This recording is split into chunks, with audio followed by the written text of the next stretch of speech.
Okay, today I want to talk about something that is rarely talked about in real estate, almost never. In fact, I would be willing to bet that you've never had a seminar on the subject we're to talk about today relating to real estate. But it's one of the things I get the most requests on from the talks I've done to either do again or to have the video up. And so I think you're going to enjoy this. I think you'll be at a different place. And here's the thing, by the time we're done, you'll all be able to say, I can't believe everybody else was experiencing the same thing I was when it comes to the emotional part of real estate. So today's title is The Emotional Part of Real Estate. Now, first of all, why do you think we experience stress in real estate? Well, maybe it's because we have a stressful job. I mean, doesn't that make sense? Now, if you look at the list of the most stressful jobs out there, there's a lot of them. There's all the way up to 200 most stressful jobs in one case. But not all of them have real estate on it, but many of them do. In fact, not all of them have firefighter on it, which is number one on this list.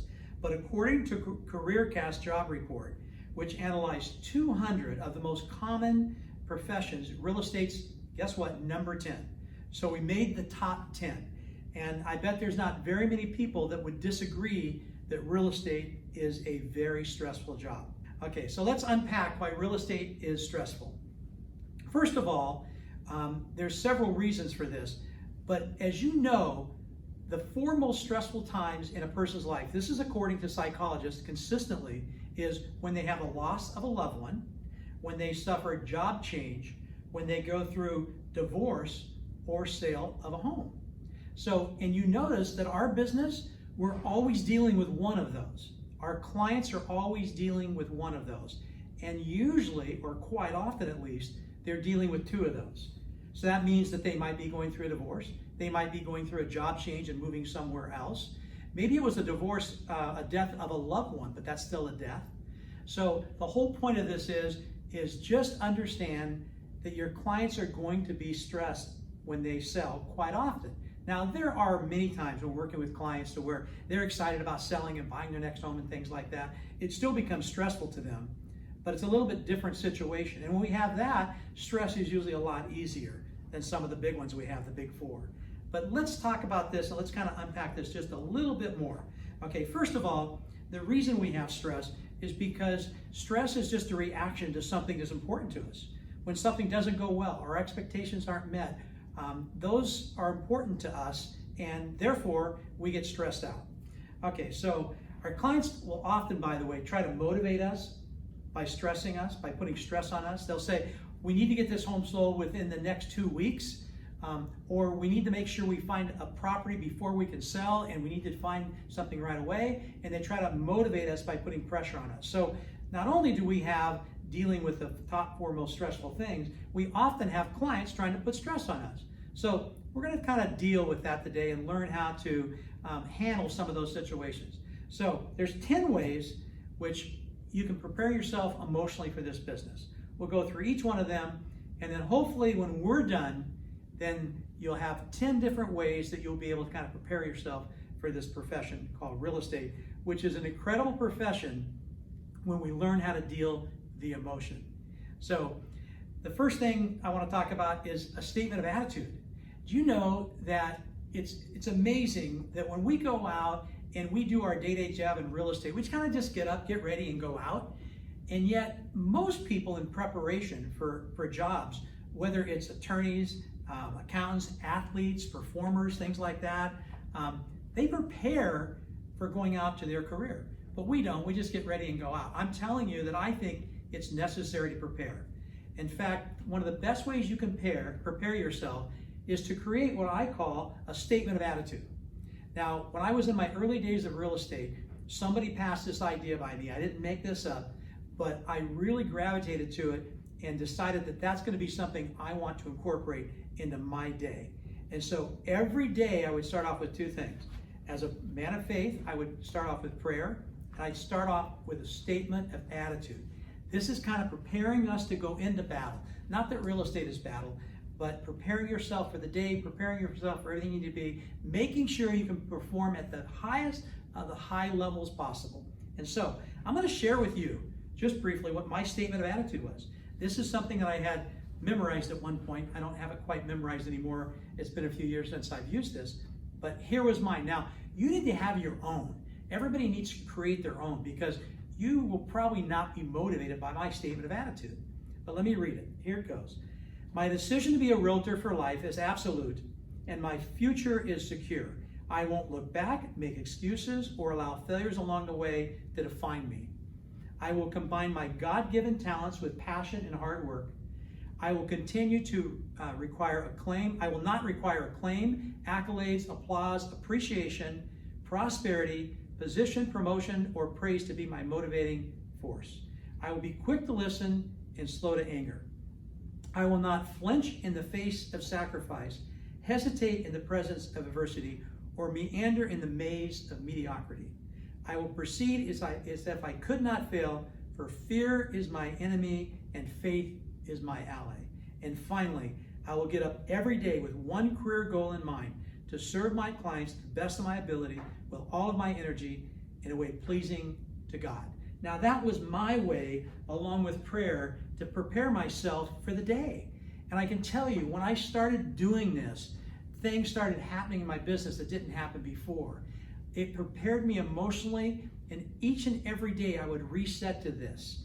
And I got to where I looked forward to doing this. It was almost like putting on, a lot of times they say when you work at home, you should dress up at home so you feel like you're going to the office, even if you're working at home. Well, this was that, kind of on steroids. It was like preparing myself, to go out into my pool of buyers and sellers. And so I strongly recommend to everybody that you put together a statement of attitude. Now, number two we want to talk about is basically when you're having a bad day, okay? And you notice that a lot of times bad days are really just, they start off by just a few little things going wrong. It might be just a couple little things. But guess what we typically do if we're human? We take those couple of things and we now define our day as being a bad day. Well, guess what happens when we define our day as being a bad day early on? Our day usually lives up to what we define it as. And when we define it as a bad day, then guess what? We have a bad day. Now, there are some days that just things aren't going well. They just don't go well. And so we need to find a way to get us back on track when they do. So, one of the things I like to do is I call it acting your way into a feeling. Again, this is something that's been around for a long, long time. But acting your way into a feeling, a lot of people might say fake it till you make it, is similar to this, but acting your way into a feeling is basically when you're having a bad day, act as if for at least 30 minutes you're having the greatest day ever. Talk to everybody, communicate with people, do the things that you would do if you were having a great day. And then usually within 30 minutes, guess what? You're having a great day, if not at least a better day. And so that little tool has helped me through the years, time and time again, to kind of reset myself within the day so that I can now have a good day that would have been not only a bad day, but a worse day by the time the day was at the end had I not used this tool. Now, we all know there's some days that just are tough days. I had a day many years ago in my career that I lost 3 escrows in one day. Now, it was also a time that I had probably 25 escrows in, but it was still a really tough day. I've got 3, in those cases, 3 sellers I had to talk to and kind of get back in the market and things like that. They all had different situations. I can't remember each one specifically right now, but I knew that it was going to be a bad day no matter what. And so when you have a day like that is just a bad day, then you just need to kind of find a way to get through the day. You can't just act your way into feeling. You can't fake it till you make it. You just can't flip the switch. It's just a day that just inside, it's hard to deal with. And what I do with that, I fortunately have been married for over 40 years, so it's easy for me to go to my wife and just tell her my problems and just have her listen and maybe we'd spend some time together. I know sometimes what we would do is we just go out and get some ice cream. It's going to be a tough day anyway, so my way of dealing with a tough day, I love sweets, so I'd go out and get my favorite sweet, and guess what? That would help a little bit. Okay, that would just help a little bit. It helped me get through the day. But guess what? I wanted to make sure that I could reset for tomorrow. I couldn't go on with this. You're going to have a bad day. even the entire day, but you can't let one day turn into two, into a week, into a month, and so on and so forth. So, by the way, I don't know if you guys know this or not, but stressed is desserts spelled backwards, and that's something really important to know. I think that word was put there very purposely, and so that's my way of dealing with stress sometimes with desserts. Maybe you have something else. But whatever it is, as long as it's something which isn't destructive or isn't too destructive, the amount of sweets I eat on a bad day sometimes is semi-destructive, but I'll get over it. So again, one of the things I want to talk about too, and this is something that I think is just the ability to reset yourself, is that when you do this, you need to kind of just look toward the next day is going to be the next day. Now, more so than ever, that next day, waking up and going through your statement of attitude would be more important than ever on a bad day like that. But sometimes just let yourself go, and the next day get up and get back in it, and generally you can turn it around. And it's amazing how many times when you sleep something off and you kind of wake up the next day where things are so much better and it's so much easier to look at it, where the day before you couldn't even really assess it properly. Number 3 is a thing what I've kind of created in my own mind. I'm not sure I've ever heard this from somebody else, but it's the way my analytical thinking, and so I want to share it with you. And it's called the importance of being what I would consider a vertical thinker, not a horizontal thinker. Now, let me explain the two, and then you'll kind of get an idea of where I'm going with this. First of all, a horizontal thinker looks horizontally to everybody else, and based upon how he's doing compared to them, that's based on how he's doing in his mind, okay? Now, which means if other people in your office are being successful and they're doing a lot of sales and you're not during that period, then you're going to feel very unsuccessful. You're going to feel like things aren't going well. And that is a very dangerous mindset, beyond dangerous mindset in my opinion. What we need to be is horizontal thinkers. We need to root for everybody else out there. That'll give us good feelings. In fact, they often say that giving somebody a gift will bring joy much longer than receiving one. Now, I'm not sure that's true, but they say that, so it must be true. This is the same kind of thing. Root for everybody else, and then you'll be a vertical thinker. Now, the vertical thinker thinks how they can move up in life and get things better that they do every day. It's the idea that if you're staying the same, you're getting worse. So what you want to do is you want to improve things every single day and get better. Try to reach your goals, and we can talk about goals for all day long, but the idea, the most important part of goals is having action steps. So having those action steps, being a vertical thinker. So I hope I've explained that right, but the main thing is don't look to others and their failures become your successes and their successes become your failures. That's the best way to explain it. Now, the next thing I want to talk about, one of the most important of all the 10, and it's called the use of self-talk to our advantage. Now, most of us in life at some point, probably everybody, unless we're in a state of denial, has used self-talk to be destructive to ourselves. I can't imagine anyone not having done that at some point. I know I have many times. In fact, until I kind of learned this concept, it was something that I needed a lot of improvement on. Let me give you an example. Let's say you're in kindergarten and some other kindergartner looks at you and said, "You're stupid." And all of a sudden, for some reason, you took that talk and it was very hurtful, which it should be if somebody else said that to you. But guess what? That other kid said that to you one time. However, many people will take those things that they've heard and they will continue to repeat it.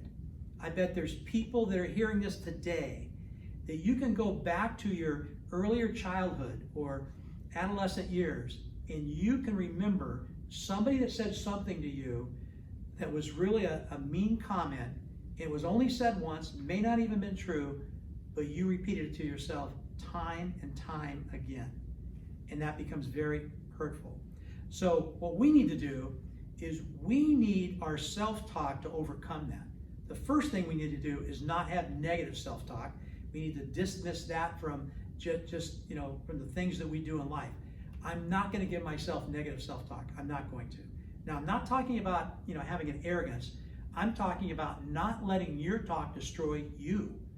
I mean, sometimes we are our biggest enemy, and we can do it more through words than anything. So that's one thing I want to talk about, is just the idea of using self-talk. Now, our voice is the most important we hear. By the way, in parenting, the most important voice that our kids hear is ours. It is their own voice. It's the things they repeat to themselves. We were really fearful as when we raise our kids, is to make sure they watch the right movies and read the right books and have the right friends and things like that.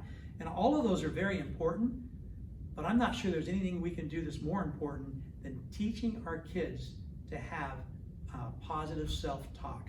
Now, by the way, when things come into us sometimes that are negative, we can't stop that, okay? We can't stop that. We can not only not stop, from hearing it, we can't stop from feeling it.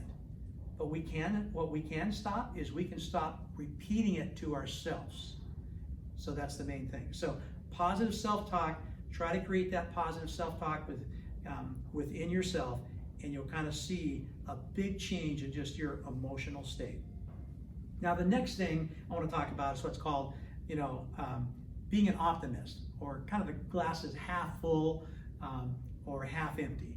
And we all can look at people and we'll say, I consider that person a half full person, or that person's a half empty person. By the way, if you were to ask 10 people, do you consider yourself a half full or half empty? All 10 people would probably say they consider themselves a half full, optimistic person. But it's very important to be an optimist, not just to think you're an optimist, to be an optimist. Hey, here's a kind of a test I have for you. This is a test that you can answer for yourself and maybe determine if you're an optimist or a pessimist. Okay, little story. You walk into a bank, and during that time you're at the bank for simply making a deposit or withdrawal, you're in the middle of a bank robbery that turns very bad, and on the way out, the bank robber shoots you in the arm.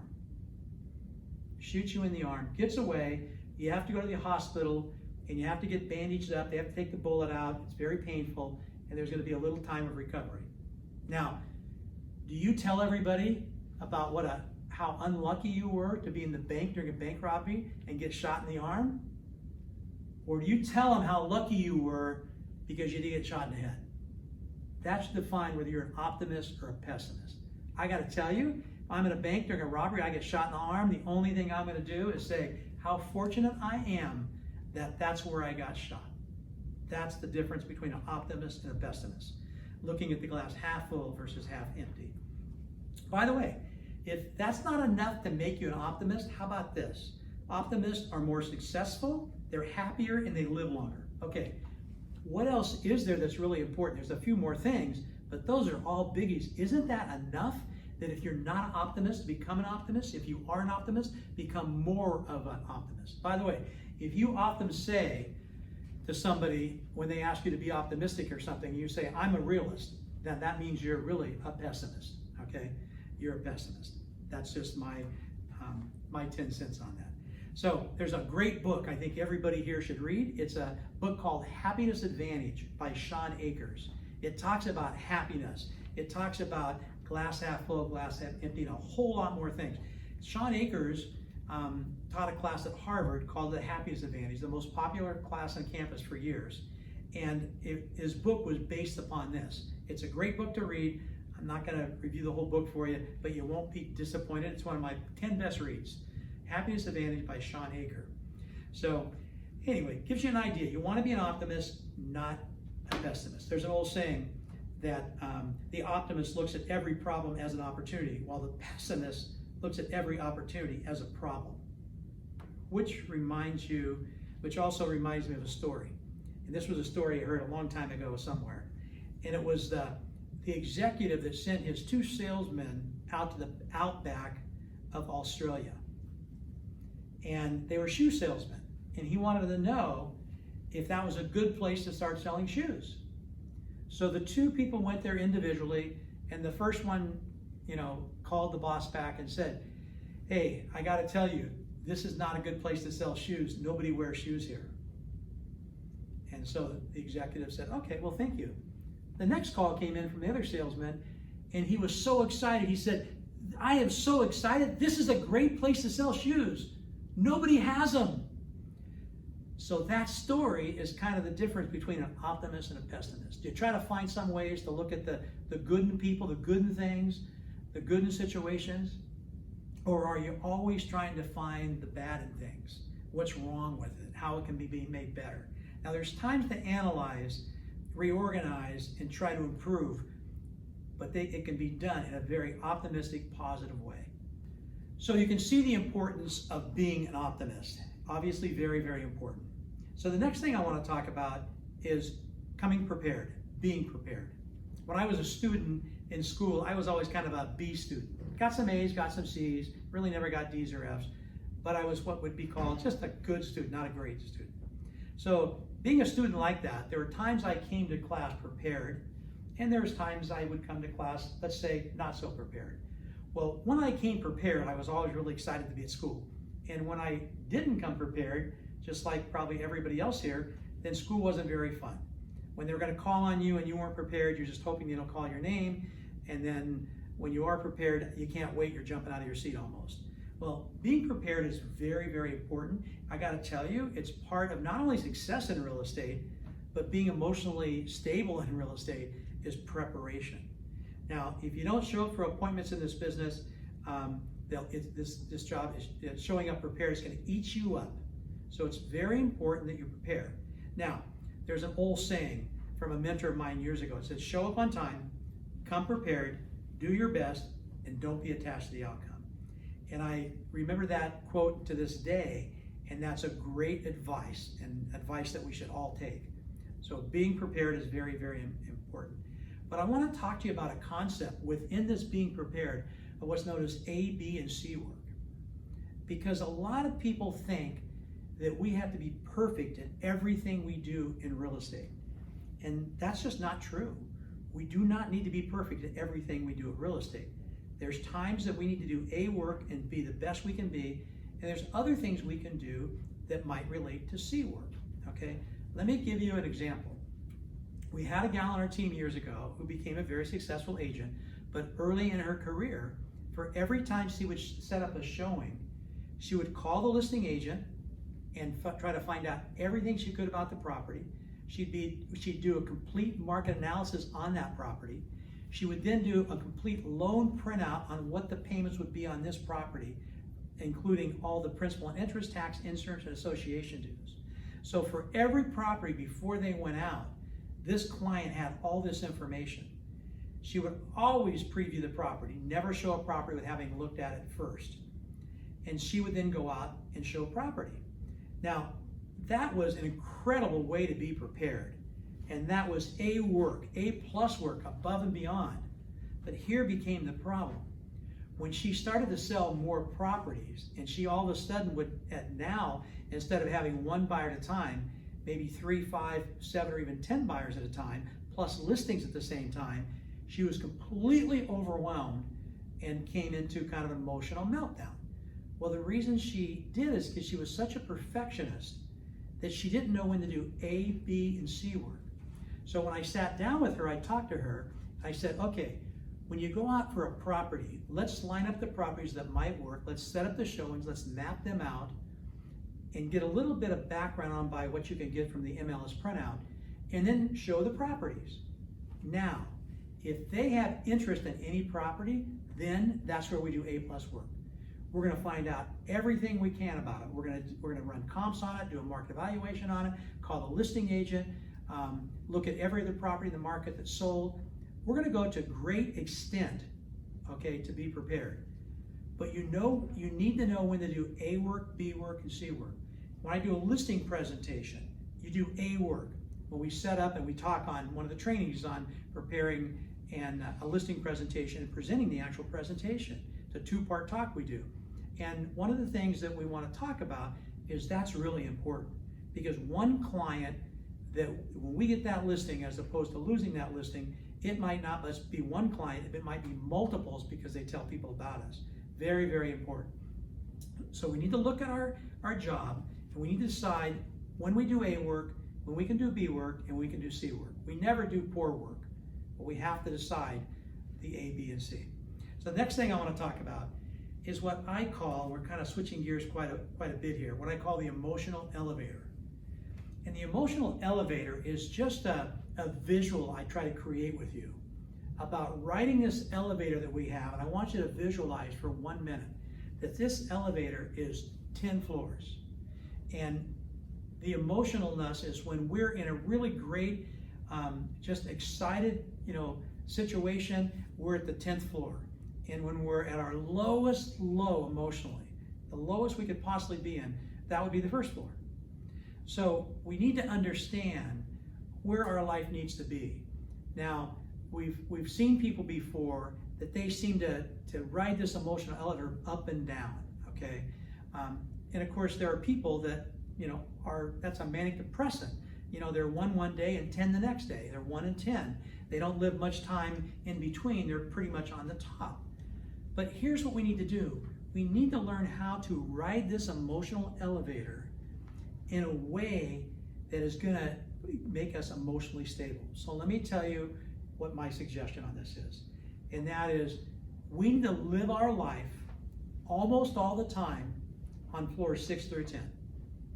We need to understand that we need to be there. That should be our life. And if we can't put ourselves on that emotional elevator, and the way we kind of do that is by simply appreciating what we have, not looking at what we don't have. And so if I lost a transaction, okay, and I told you earlier about I lost 3 transactions within a period of 1 or 2 days. And when I did that, I was pretty low. I probably went down to the 6th floor, maybe the 5th floor. That was when, again, that I would be down to the 5th floor. But I'm not going lower. You know why? Because it was a transaction. It wasn't a life. It wasn't something that is that important. We've all could probably drop on a time, at least most of us, to where we've maybe lost a loved one or had somebody suffer from something severely. Those are the times that my emotions can go lower. Those are real. That's what matters. When my, wife, my kids, my grandkids, if anything happens to them, then I might go lower than 5, okay, depending on what happened to them. But I got to tell you, I love real estate. Real estate's important, but I'm not going to let real estate take me below the middle levels of the elevator. Understand, real estate's important, but it's not the most important thing in life.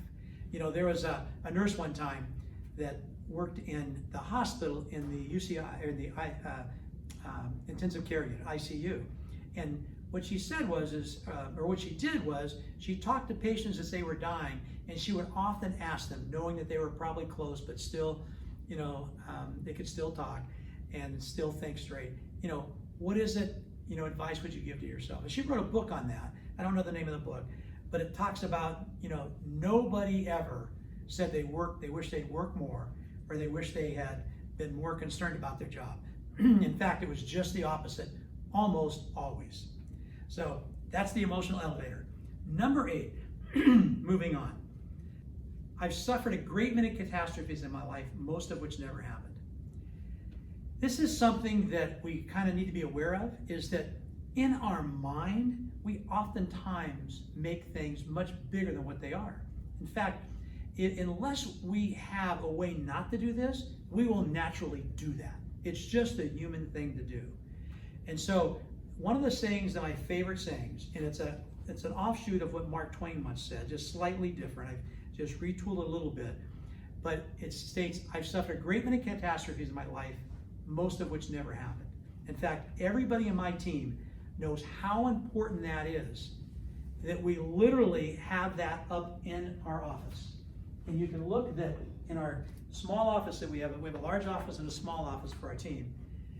This is what it says. I suffered a great many catastrophes in my life, most of which never happened. Now, the concept behind this is one that's important to grasp. And I'll tell you why. Because there are so many times that we create the catastrophe that isn't there, that even in its worst case in its worst case, in the worst case example that could happen, when that happens, it's not nearly as bad as what we visualized it would be. And then more times than that, the catastrophe never happens. We just worry about it and worry about it and worry about it. And we can talk about the effects that worry have on the body, all the way from ulcers to greater things than that, heart attacks, so on and so forth. So again, I've suffered a great many catastrophes in my life, most of which never happened. So number 9, and this is lower your expectations. A lot of people have written about happiness, and they've talked about joy in life and things like that. And one conclusion that most all the experts made is that within the most important 1 or 2 things in happy people is one thing always. They have reasonable or low expectations. Conversely, people that are unhappy people have very high expectations for others. And I usually relate this to others, not to yourself. So if you have high expectations of others, what happens? You're constantly disappointed. But if you lower those expectations, then you're going to not be disappointed very often. And let me give you just a little example. When I learned of this concept a long time ago, I wanted to put it into play. So I'll go into a McDonald's to eat. I'm one of these guys that actually like McDonald's, so I'd go into McDonald's once in a while to grab something. And when I would go into McDonald's, invariably it seemed like when I'm watching whoever the server was, is they kind of do things backwards. I mean, I'm always the kind of guy that's looking about, can we do something better and things like that. And so, they would bring out the warm food and put it down, and they go get my Coke and put it down. I'm saying, why don't you go get my Coke first and then bring me warm food? And then sometimes, they'd make other mistakes and things like that. So I'd kind of be frustrated, but, I like McDonald's, so be that as it may. However, when I started learning this concept, I went in there with the expectations that the poor person that works there, and I mean poor because financially they're making less than minimum wage oftentimes, and maybe minimum wage at best. And these are incredible people, but guess what? They're just making low wages. What expectation should we have? The expectations of somebody making that wage that they do should be very low. I mean, it should be very low because what they're getting paid, it was wages that would create not a very great expertise and an incredible experience. They're not getting the same pay that realtors are getting. So again, lower expectations, but lower it of our friends, of our family, of our clients. Lower our expectations of others is our key to happiness. It's the number 1 key. It actually rates above the closeness and the compatibility and the love we have for our loved ones. That's how important it is. So lower your expectations. Number 10, and this is kind of learning how to create good stress. We all know there's 2 types of stress, bad stress and good stress. And you know which one is bad because it's bad stress. You know which one is good because it's called good stress. And believe it or not, when we usually think of stress, we usually equate stress to a bad thing. And stress can be a bad thing, but many people in all occupations can create good stress, and they can be overachievers because they can create that. So again, understand the difference between bad stress and good stress. Now we know bad stress will disable us. It can harm us physically, emotionally. We perform at a lower rate. We know all the things that happen from bad stress. Okay, but good stress do just the opposite. Now, I want to share a story with you. This is a story that's a true story, and it's about a 2020 episode they did many years ago. And it was done, I believe, in Texas, University of Texas. And what they did was they had the film crew shooting, and they just wanted to bring people in. And they didn't even tell them what it was. They said, we'd like you to putt from about 5 feet away into the cup. Here's a putter, just putt from 5 feet away. And they said, what we'll do is we'll give you $10 for every putt that you make, okay? And you get 10 chances, so you could make up to $100, or if you don't make any, then you won't make any. We just want to see, we're doing a study on putting. And so they would do that, and they would come in, and they found out that just from 5 feet, the average person would make about 4 or 5 putts from 5 feet. It was just on a straight, very flat surface into a normal putting hole. Then they got the golf team, and they brought the golf team in, and the golfers were actually college golfers on a Division I scholarship, and they brought them in. They moved it back a little bit to probably 7 or 8 feet, can't remember exactly what it was, and they had them putt. And guess what?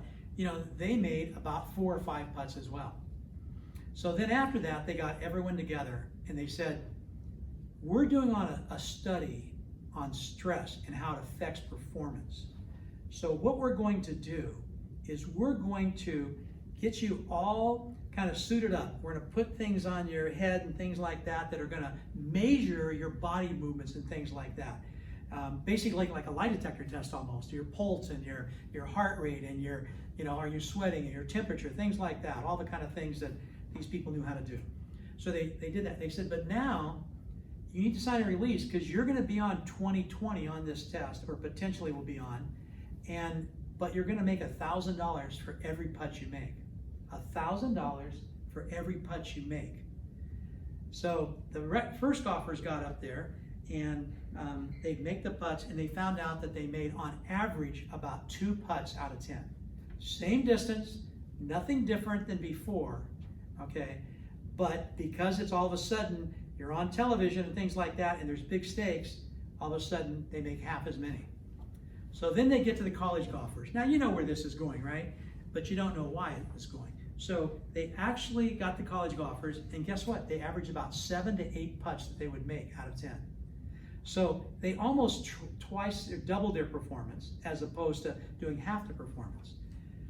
So then they took all the analytics of what they got from everything that was happening to their body and their brain and everything else, and they came to this conclusion that the college golfers during their athletic times had the ability to still their body for just 2 seconds before they putted. Literally, they would get over it. There wasn't much different going on. They might be a little bit less nervous because they probably played in tournaments before. They would still their body, and literally they said their heart often stopped for a beat. So here's what they did. What does that tell us? This study tells us this. It tells us that we need to still ourselves, okay? There's Bible verses on still yourself, and that's what we need to do. We need to become still. We need to breathe. We need to relax a little bit. And if we do, then we can start creating good stress and eliminating bad stress. Now, I'm going to just kind of, finish this slide by saying there's 3 ways to create good stress. And first of all, Napoleon Hill writes a book called, whatever your mind can conceive and believe it can achieve. And so you need to do that, but what's called visualizing top performance. So you need to visualize your performance as being successful. They talk about golfers before they hit the, professional golfers. They go up there and you'll see them, looking at the ball, and then all of a sudden they get up there, they visualize the shot, now they go up and do it, but they first visualize it.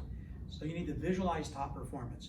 When you go into a listing presentation, you need to visualize a successful performance. The other thing is you need to relax. Remember, I took 5 minutes to tell a story on why you need to relax, but you need to relax and you need to still yourself. Very important. And most important of all 3 is you gotta believe. I mean, that's a little bit like visualize your top performance, but you gotta believe in yourself. You must believe that you can get the job done. Now, you believe in yourself because of other things we've talked about being prepared and a lot of the different things we've talked about. But you need to have reason to believe, and you need to believe. That is a choice as well. So I kind of want to end the talk here, and then we can get into any questions. But I want to end the talk by just a quote that I really like.